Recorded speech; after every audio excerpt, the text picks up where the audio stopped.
Hoblaya pi baro ki parlok ki baju sngot nan pi ki video ke jonga tingap teng sopai pi season pat syakan di ka YouTube channel benta ka snipat ngamut banit penbiang ya ka lain jongka inverter te nomor ba ki traye mo ki la puan yang ong es nomor ba u inverter ki la thiet te nomor ki la thiet inverter te ki don kam hi ban pandan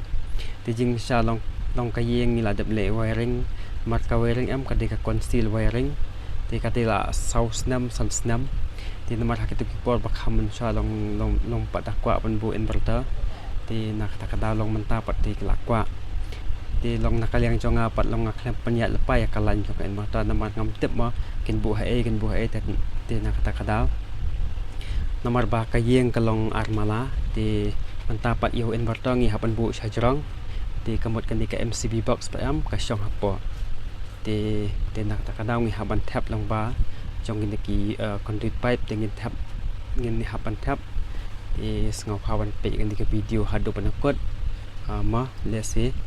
nilaan em man Thep itu ki wire ban poi syaduk ka jaka bang thmon bo ia u inverter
Te kumba pi ik tu video te hakabakot ngilala wan pen poyo wire bengi thmon bo yo inverter te Lyngba ka jing rap lang jong ki jong parlak ma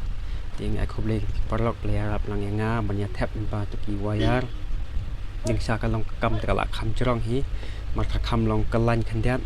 te na ta ka da tang ba omele pat hadian pat ngilala on pandap te nglas ko comment ma nomor pa trading sala tam la pat eman pandap te ngi kimot ngi haban sa surface no ken te shibo man takayeng pat nga le Conceal te ngin sa no surface pat am long kala long kan isi am ya kayeng te nakakadaw ngila le stom hi ha kabakado pat ngila ban Thep kanya tu ki wire te tang kumni ko bisipon parlok ya kajing kersan jopi te nang ya kersan ngin na kawi kapor sa kawi pat te tang kupta ko bisipon